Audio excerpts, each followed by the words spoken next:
Hi friends, ಮೀನಾ ಕಿಚನ್ಗೆ ಸ್ವಾಗತ. ಮೂಲಂಗಿ ಸೊಪ್ಪಿನ ಗೊಜ್ಜು ಮಾಡೋಣ. ಇವತ್ತು ಟೊಮೊಟೊ, ಕಡಲೆ, ಖಾರದ ಪುಡಿ, ಕಾಯಿ, ಒಗ್ಗರಣೆಗೆ ಈರುಳ್ಳಿ. ಈ ಸೊಪ್ಪನ್ನ ಕ್ಲೀನಾಗಿ ವಾಶ್ ಮಾಡಿ ಇಟ್ಕೋಬೇಕು. ಬಾಣಲಿ ಇಟ್ಟು ಅದಕ್ಕೆ ಒಂದೆರಡು ಸ್ಪೂನ್ ಎಣ್ಣೆ ಹಾಕಬೇಕು. ಬಾಣಲಿ ಕಾದ್ಮೇಲೆ 2 ಸ್ಪೂನ್ ಎಣ್ಣೆ ಹಾಕಬೇಕು. ಹಾಕಿ ಸಾಸಿವೆ ಹಾಕಬೇಕು. ಸಾಸಿವೆ ಹಾಕಿ ಅದು ಸಿಡಿದ ಮೇಲೆ ಈರುಳ್ಳಿ ಹಾಕಬೇಕು. ಈರುಳ್ಳಿ ಹಾಕಿ ಅದು ಫ್ರೈ ಮಾಡಬೇಕು. ಅದು ಹೊಂಬಣ್ಣ ಬರೋವರೆಗೂ ಫ್ರೈ ಮಾಡ್ಕೋಬೇಕು. ಫ್ರೈ ಮಾಡಿಕೊಂಡು ಚೆನ್ನಾಗಿ ಫ್ರೈ ಮಾಡಿಕೊಂಡು ಆಮೇಲಿಂದ ಸೊಪ್ಪು ಹಾಕ್ಕೋಬೇಕು. ನಾವು ಸೊಪ್ಪು ಹಾಕಿ ಚೆನ್ನಾಗಿ ಫ್ರೈ ಮಾಡಬೇಕು. ಸೊಪ್ಪಲ್ಲಿರೋ ನೀರೆಲ್ಲ ನೀಟಾಗಿ ಸುಂಡಬೇಕು. ಅದರಲ್ಲಿ ಸೊಪ್ಪಿನ ಕಟ್ಟಲ್ಲಿ ಸಣ್ಣ ಸಣ್ಣ ಮೂಲಂಗಿನೂ ಇರುತ್ತೆ. ಅದನ್ನು ಸಣ್ಣಗೆ ಪೀಸ್ ಮಾಡಿ ಹಾಕಬೇಕು. ಚೆನ್ನಾಗಿರುತ್ತೆ ಟೇಸ್ಟಾಗಿ. ಅದು ಸೊಪ್ಪೆಲ್ಲ ಚೆನ್ನಾಗಿ ಫ್ರೈ ಮಾಡಿ ಅದೆಲ್ಲ ನೀರೆಲ್ಲ ಹಿಂಗಿದ ಮೇಲೆ ಕಾಯಿ, ಕಡಲೆ, ಖಾರದ ಪುಡಿ, ಟೊಮೊಟೊ ರುಬ್ಬಿರೋದನ್ನು ನಾವು ಸೊಪ್ಪಿಗೆ ಹಾಕ್ಕೊಂಡು ಚೆನ್ನಾಗಿ ಒಗ್ಗರಣೆಲಿ ಬೇಯಿಸ್ಕೋಬೇಕು. ಬೇಯಿಸ್ಕೊಂಡು ಸೊಪ್ಪು ಜೊತೆ ಹಾಕ್ಕೊಂಡು ಬೇಯಿಸ್ಕೊಂಡು ಅದನ್ನು ಮುಚ್ಚಿ ಉಪ್ಪು ಹಾಕಿ, ರುಚಿಗೆ ತಕ್ಕಷ್ಟು ಉಪ್ಪು ಹಾಕಿ ಮುಚ್ಚಿ ಬೇಯಿಸ್ಕೋಬೇಕು.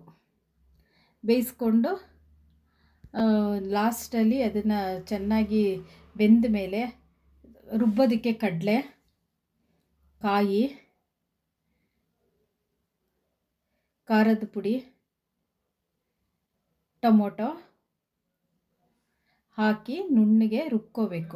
ನುಣ್ಣಗೆ ರುಬ್ಬಿ ಆದಮೇಲೆ ಸೊಪ್ಪಿನಲ್ಲಿ ನೀಟಾಗಿ ನೀರೆಲ್ಲ ಸೊಪ್ಪು ಹಾಕಿ ಸುಂಡಿದ್ಮೇಲೆ ನಾವು ನುಣ್ಣಗೆ ರುಬ್ಕೊಂಡಿರೋ ಮಸಾಲೆನ ಹಾಕಿ, ಸೊಪ್ಪಲ್ಲಿ ಸ್ವಲ್ಪನೂ ನೀರು ಇರಬಾರ್ದು, ಆ ರೀತಿ ಸುಂಡಿಸ್ಕೋಬೇಕು. ನಾವು ಸುಂಡಿಸ್ಕೊಂಡು ಮಸಾಲೆ ಹಾಕಿ ಅದರಲ್ಲಿ ಸ್ವಲ್ಪ ಫ್ರೈ ಮಾಡಬೇಕು. ಮಸಾಲೆ ಹಾಕಿದ್ಮೇಲೆ ಚೆನ್ನಾಗಿ ಫ್ರೈ ಮಾಡಿಕೊಂಡು ಹಸಿ ವಾಸನೆ ಹೋಗೋವರೆಗೂ ಚೆನ್ನಾಗಿ ಫ್ರೈ ಮಾಡಿಕೊಡ್ಬೇಕು. ಮಾಡಿಕೊಂಡು ರುಚಿಗೆ ತಕ್ಕಷ್ಟು ಉಪ್ಪು ಹಾಕಬೇಕು. ಎಷ್ಟು ಬೇಕಷ್ಟು ನೀರು ಹಾಕ್ಕೊಂಡು ನಮಗೆ ಸ್ವಲ್ಪ ಗಟ್ಟಿಗೆ ಮಾಡ್ಕೋಬೇಕು. ತುಂಬ ತೆಳು ಆದರೆ ಚೆನ್ನಾಗಿರೋದಿಲ್ಲ. ಅದು ಸ್ವಲ್ಪ ಗಟ್ಟಿಗೆ ಮಾಡಿಕೊಂಡು ಕುದಿಯೋಕ್ಕೆ ಬಿಡಬೇಕು. ಕುದೀತಾ ಇರುವಾಗ ಸ್ವಲ್ಪ ಹುಳಿ ಬಿಡಬೇಕು. ಅದಕ್ಕೆ ಹುಳಿ ಬಿಟ್ಟು ಅದನ್ನು ಕುದಿಸ್ಬೇಕು. ಚೆನ್ನಾಗಿ ಉಪ್ಪು ಹಾಕಿ ಕುದಿಸ್ಕೋಬೇಕು. ಕುದಿಸ್ಕೊಂಡು ಚೆನ್ನಾಗಿ ಅದು ಕುದ್ದ ಮೇಲೆ ರುಚಿಯಾಗಿ ಇರುತ್ತೆ, ಚೆನ್ನಾಗಿರುತ್ತೆ. ಅನ್ನಕ್ಕೆ, ಮುದ್ದೆಗೆ, ಚಪಾತಿಗೆ ಎಲ್ಲದಕ್ಕೂ ರುಚಿಯಾಗಿರುತ್ತೆ. ಅದು ಮಾಡಿ ನೋಡಿ ಫ್ರೆಂಡ್ಸ್. ಸಬ್ಸ್ಕ್ರೈಬ್ ಮಾಡಿ, ಲೈಕ್ ಕೊಡಿ. Thank you friends.